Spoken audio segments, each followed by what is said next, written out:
अस्सलाम वालेकुम। उम्मीद है सब खैरियत से होंगे। आज मैं आपके साथ ऐसे शामी कबाब की रेसिपी शेयर करूंगी जिसका जायका तो लाजवाब होगा ही, लेकिन आप इसको 2 से 3 माह आराम से फ्रीज़ कर सकते हैं। इसका कलर, इसका टेस्ट बिल्कुल ऐसे ही रहेगा जैसे ये फर्स्ट डे बनाई हो। तो किस तरह से इसको फ्रीज़ करेंगे, कैसे कैसे मसाले डालेंगे, रेसिपी को आपने स्किप किए बगैर एंड तक देखना है। यहाँ पे ली है हमने 750 ग्राम चने की दाल, जिसको मैंने अच्छी तरह वॉश करने के बाद 3 घंटे के लिए पानी में भिगो दिया था। जिस पानी में भिगोया वो पानी अब डिस्कार्ड कर दिया। दोबारा से हम पानी लेंगे। इतना पानी हमने दाल में डालना है कि पानी दाल से 2 इंच ऊपर होना चाहिए। 1 टीस्पून भर के शामिल करेंगे नमक, 1 टीस्पून ही लाल मिर्च का पाउडर शामिल करेंगे और 1 टीस्पून ही हम इसमें हल्दी शामिल करेंगे। बस यही नमक मिर्ची हमने इसमें शामिल करनी है, कवर करना है और बिल्कुल स्लो फ्लेम पे हमने इसको कुक करना है जब तक कि ये बिल्कुल टेंडर हो जाए और पानी इसका ड्राई हो जाए। 750 ग्राम चिकन बोनलेस लिया। इसको कटिंग नहीं करना, इसी तरह से हमने इसका पूरा बड़ा पीस रखना है। इसमें भी हम पानी शामिल करेंगे तकरीबन 1 लीटर और हम इसमें कुछ मसाले शामिल करेंगे, जैसा कि 2 टेबलस्पून भर के यहाँ पे मेरे पास लहसुन है कश किया हुआ। 3 टेबलस्पून हम इसमें शामिल करेंगे कश किया हुआ अदरक और शामिल करेंगे इसमें 12 से 15 हरी मिर्चें कुटी हुई। जैसे जैसे मैं आपको मसाले बताती जाऊँ सेम इसी तरीके से आप बनाएंगे तो इंशाल्लाह शामी कबाब का टेस्ट बहुत ही बेहतरीन बनेगा।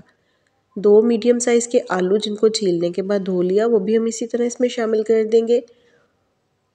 हाफ़ टेबल स्पून नमक शामिल किया, हाफ़ टेबल स्पून हमने लाल मिर्च का पाउडर शामिल किया। एक हम इसमें लेमन का जूस निचोड़ लेंगे। लेमन के साथ इसका टेस्ट बड़ा अच्छा आएगा और इसकी मिठास जो है वो बिल्कुल ख़त्म हो जाएगी। दाल में एक हल्की सी मिठास का टेस्ट होता है जो कि लेमन के साथ बिल्कुल ख़त्म हो जाएगा। हल्दी शामिल की आधा टेबल स्पून, कवर करेंगे और इसको भी हमने कुक कर लेना है जब तक कि पानी ड्राई हो जाए। दाल हमारी कुक हो चुकी है, पानी ड्राई हो चुका है। दाल इतनी टेंडर होनी चाहिए कि जब आप इसका दाना प्रेस करें तो इसमें बिल्कुल भी कनी नहीं रहनी चाहिए, बिल्कुल ये सॉफ्ट खुद ब खुद घुलने वाली होनी चाहिए। दाल आपकी जितनी अच्छी तरह टेंडर हुई होगी कबाब आपके उतने ही सॉफ्ट बनेंगे। दूसरी साइड पे चिकन भी हमारा कुक हो चुका है। लहसुन अदरक और तमाम मसाले देखें एक बिल्कुल मसाले की शक्ल में वो कुक हो चुके हैं। अब हमने क्या करना है कि जो चिकन हमारा कुक हो चुका है इसको हमने श्रेड कर लेना है। इसी तरह से हमने इसको लंबा लंबा सा श्रेड करना है, इसको तोड़ना हमने बिल्कुल भी नहीं है। चिकन के रेशे जितने लंबे होंगे उतने ही जब हम शामी कबाब में इसको मिक्स करेंगे तो कबाब खाने में भी मज़े का लगेगा और जैसे ही हम कबाब को तोड़ेंगे देखने में भी ये बहुत खूबसूरत लगेगा। तो चिकन को हमने श्रेड करके अलग से कर लिया। अब आलू और जो मसाला था चिकन में शामिल किया हुआ वो और दाल, इन तमाम चीज़ों को हमने इकट्ठे जो है वो पीस लेना है। चॉपर में पीस लें, मैशर से पीस लें।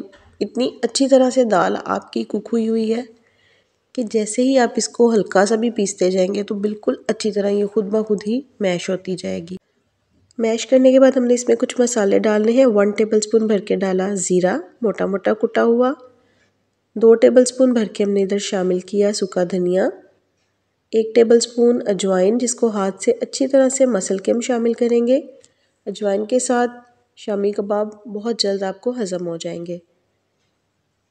2 टेबलस्पून भर के शामिल किया चाट मसाला और हरा धनिया काट के हम शामिल करेंगे इसमें और 1 टेबलस्पून हम शामिल करेंगे काली मिर्च का पाउडर।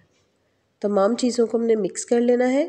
चिकन हमने अभी शामिल नहीं किया, तमाम मसालों को हमने दाल के साथ अच्छी तरह से मिक्स कर लेना है। चिकन हम लास्ट पे इसलिए शामिल करेंगे कि तमाम मसाले जब मिक्स हो जाएंगे तो चिकन को हमने दाल में डाल के सिर्फ फोल्ड करना है ताकि चिकन के जो स्ट्रैंड हमने बनाए हैं इसके वो बिल्कुल लंबे लंबे रहने चाहिए, टूटने नहीं चाहिए।